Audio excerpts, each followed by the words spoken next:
Jose मूरिन्हो is finished.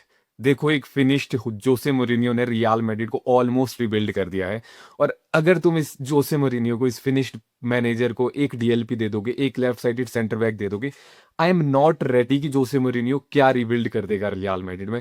लेकिन एक चीज जो बहुत क्लियरली दिखी अगेंस्ट शाल्का मुझे, और बाकी प्री सीजन मैचेस में भी, कि रियल मैड्रिड के लिए जोसे मूरिन्हो दो रियल मैड्रिड बिल्ड करने की कोशिश कर रहा है। आज भी हमने वही देखा अगेंस्ट शाल्का कि फर्स्ट हाफ में जोसे मूरिन्हो ने एक ऐसी रियल मैड्रिड बिल्ड करी है जो स्पेशली यूसीएल नाइट्स के लिए बनी है, जो बनी है उन टीम्स के अगेंस्ट खेलने के लिए जो रियल मैड्रिड को हाई प्रेस करेंगे, जो डोमिनेट करने की कोशिश करेंगे, जो वीक इन और वीक आउट हमें नहीं खेलना है, बट जब हम खेलेंगे तो हमें उन मैचेस के लिए रेडी रहना पड़ेगा।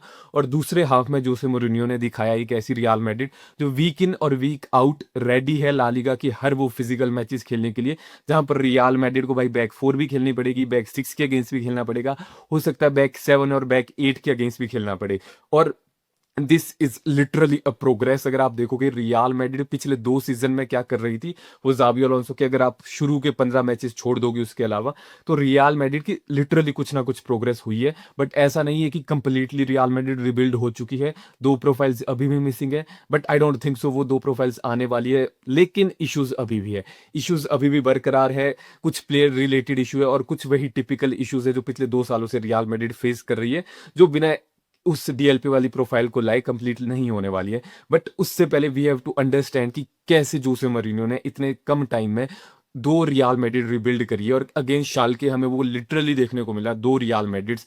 एक रियल मैड्रिड जो कंप्लीटली पोजेशन डोमिनेट कर रही थी, और दूसरी रियल मैड्रिड जो फिजिकल थी, जो डायरेक्ट थी। तो सबसे पहले स्टार्ट करते हैं उस रियल मैड्रिड से जो रियल मैड्रिड को मोस्ट प्रोबेबली यूसीएल नाइट्स में बिग गेम्स जिताएगी। और हो सकता है शायद, I am not gonna jinx it, but हो सकता है शायद Real Madrid gonna win a UCL. Because first half में जोसे मरीनो ने आज कुछ चीजें दिखाई जो काफी टाइम से मिसिंग थी। फर्स्ट ऑफ ऑल जो सबसे बड़ा टॉकिंग पॉइंट है अगेंस्ट शाल्के, जो मुझे लगा कि आपने बर्नार्डो सिल्वा को एक उस सर्टेन वे में यूज करा है जो रियल मैड्रिड के मिडफील्डर नहीं कर सकते। देखो, हमें समझना पड़ेगा, बेलिंगम, फेडे, कामाविंगा, गुलर, ये इनकी एक सर्टेन प्रोफाइल है, ये टोनी क्रूज का रोल नहीं खेल सकते। वहां आपको मैच्योरिटी चाहिए, वहां आपको गेम अवेयरनेस चाहिए, वहां आपको पता होना चाहिए कब आपको राइट टाइम पे, राइट मूवमेंट पे, कब वो राइट पास डिलीवर करना है। And thank God Bernardo Silva के पास वो सब कुछ है।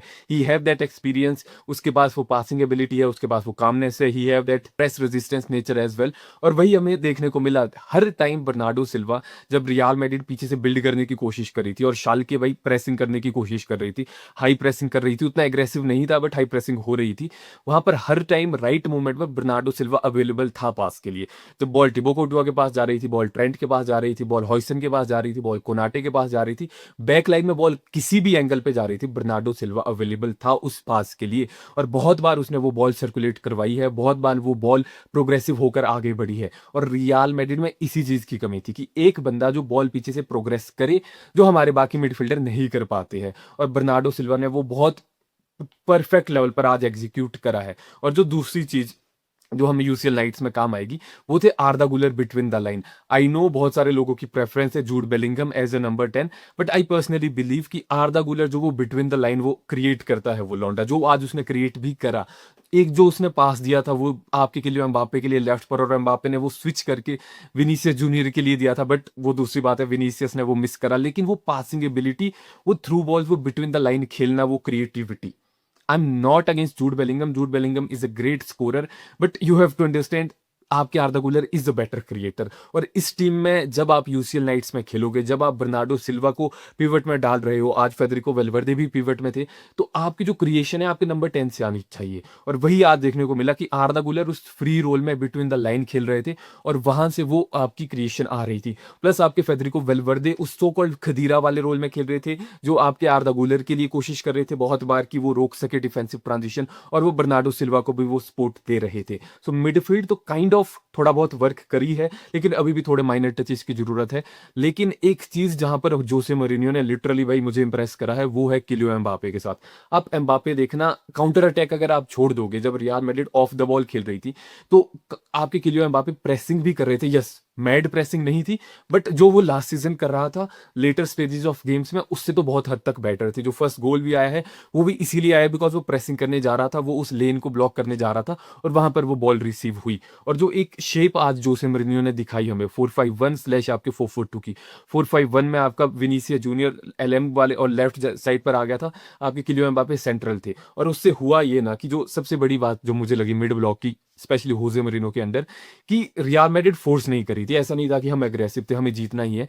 रियल मैड्रिड को पता था कि टर्न ओवर्स आ जाएंगे, बस हमें वो जो शेप है वो मेंटेन रख के रखनी है, वो कॉम्पैक्टनेस हमें बनाए रखनी है। और हमें जितने आप हॉरिजॉन्टली कॉम्पैक्ट रहोगे, आप वर्टिकली कॉम्पैक्ट रहोगे, दूसरी टीम को उतना डिफिकल्ट होगा सेंट्रली पेनिट्रेट करना। और वही हुआ, शाल्के फर्स्ट हाफ में नोवेयर नियर थी। मैड्रिड ने ज्यादा क्रिएट करा, मैड्रिड ने बहुत चांसेस बनाए, मैड्रिड ने मिस भी बहुत करा।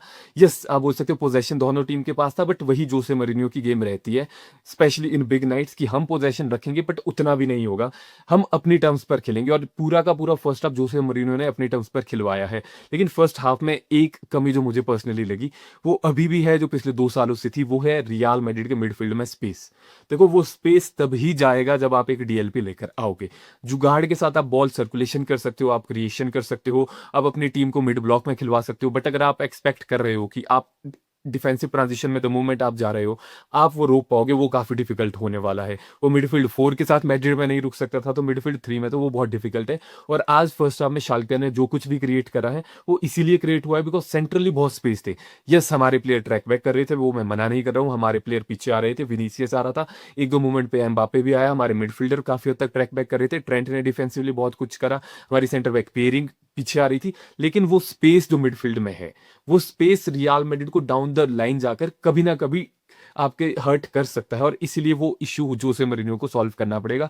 लेकिन first half of Schalke was literally real Madrid of आपके यूसीएल नाइट्स, जहां पर आप पोजेशन रखोगे, जहां पर आपकी बॉल सर्कुलेशन होगी, जहां पर आप मिड टू लो ब्लॉक में खेलोगे, जहां पर आपकी डिफेंसिव लाइन उतनी नहीं चढ़ेगी, आपके फुल बैक उतने पागल होकर आगे नहीं आएगी। लेकिन गेम ऑलमोस्ट पोलर ऑपोजिट हो जाती है आपके सेकंड हाफ में, बिकॉज सेकंड हाफ में जोसे मरीनियो ने दिखाया कि भाई this Real Madrid can take down any La Liga side. आप बैक 4 खेल रहे हो, आप बैक 8 खेल रहे हो, डजंट मैटर, आप जैसी भी हराम ball Khelo, real Madrid have that players, real Madrid have that playing style. और सेकंड हाफ में चेंज जो होता है, जो मुझे देख के काफी अच्छा लगा, कि जोसे मरीनियो इसके लिए नहीं जा रहा है कि मेरे पास क्या प्लेयर है, वो 2 डिफरेंट सिस्टम बिल्ड कर रहा है, और उन्हीं सिस्टम के अकॉर्डिंग वो प्लेयर्स को डिफरेंट रोल प्रोवाइड कर रहा है। अब देखो, सेकंड हाफ में फेडरिको वेलवर्दे थोड़े से अपर पुश हो जाते हैं, आपके कामाविंगा मिडफील्ड में आ जाते हैं, बिकॉज आपको गेम फिजिकल बनानी थी। फिर आप देखते हो कि ट्रेंट चढ़ जाते हैं ऊपर, जब डमफ्रीज आते हैं वो भी ऊपर जाते हैं, उसके बाद आपके कुकुरिया ऊपर जाते हैं, उससे पहले जब क्रेस खेल रहे थे, जब वो असिस्ट देते हैं आपके एसपी के लिए, वो भी ऊपर जाते हैं। एसपी एज नंबर 9 सेंटर